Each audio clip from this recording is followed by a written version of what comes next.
Have you heard of Sharp's Island? It once stretched over more than 600 acres at the mouth of Choptank River. Sadly now, it's gone. Years and years of wind and rain and erosion of the centuries have essentially made it completely disappear. But stories of the place and people who spent their time there live on through some truly fascinating stories. And after a recent road trip to a unique exhibit full of tales of various dreamers and schemers, it's time to hear a few. Jim Duffy of Secrets of the Eastern Shore joins us for Throwback Thursday with a report from this lost island of the Chesapeake. Good afternoon. Good afternoon to you. So where is this exhibit that you visited? So the exhibit is at the Tillman Island Waterman's Museum, which is one of so many wonderful little museums we have on Delmarva.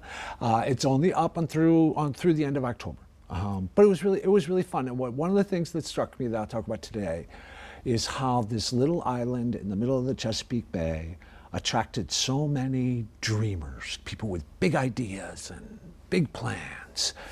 Unfortunately, that most of those plans didn't really work out or pan out. But also it was really connected to the whole wide world. This isn't some backwater place, you know, it's connected to the wide world. So the first guy is William Claiborne.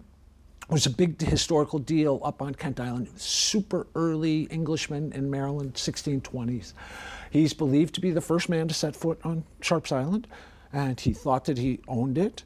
He thought that he was going to make a very successful fur trading operation there, and he had the perfect name. He was going to name it after himself, Claiborne's Island. Okay. But he was 0 for 3. None of those things happened. Turned out that he didn't own it. Turned out that he never got it. And the island became Sharp's Island after a guy who came along later. Oh, okay. All right. Big dreams didn't work out. All right. The second guy, the Marquis d'Oily, was his name, John Henry Evans.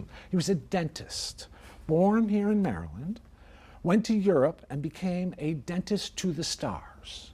Wow.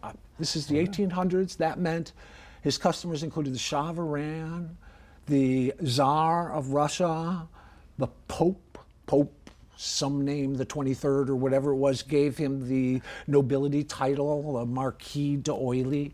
And his biggest patient was Napoleon. He followed Napoleon all around. Wow. He was an incredible character. He like survived a bunch of duels, and he was at a masked ball, and he got in like a sword fight at a masked ball. And it was finally time in his life. He got to like 65, 70 years old. He's like, I'm going to slow down, and wanted to spend his time hunting and fishing. And so he bought Sharp's Island. Okay. The only problem was that did you ever buy something and then like come home and go, why did I buy this? I'm never going to use it.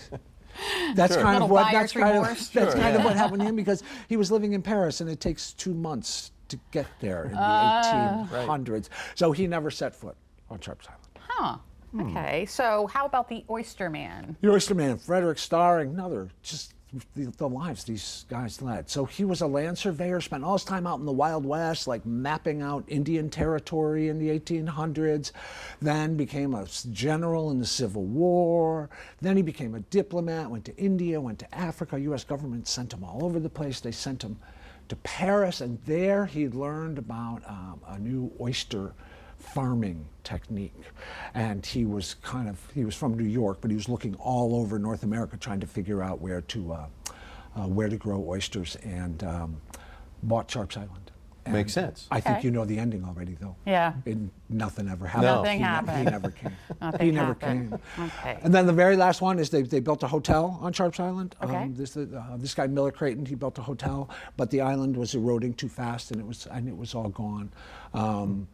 But the legend is that people on Tillman Island, once the hotel got abandoned, they all went out there and salvaged it. Also, if you're on Tillman Island today and you're walking across some old floorboards, might be from the hotel on Sharp's Island. That is very, very interesting. Jim Duffy, Secrets of the Eastern Shore. Thank you so much for being here and informing us of Sharp's Island. Sharp's Island.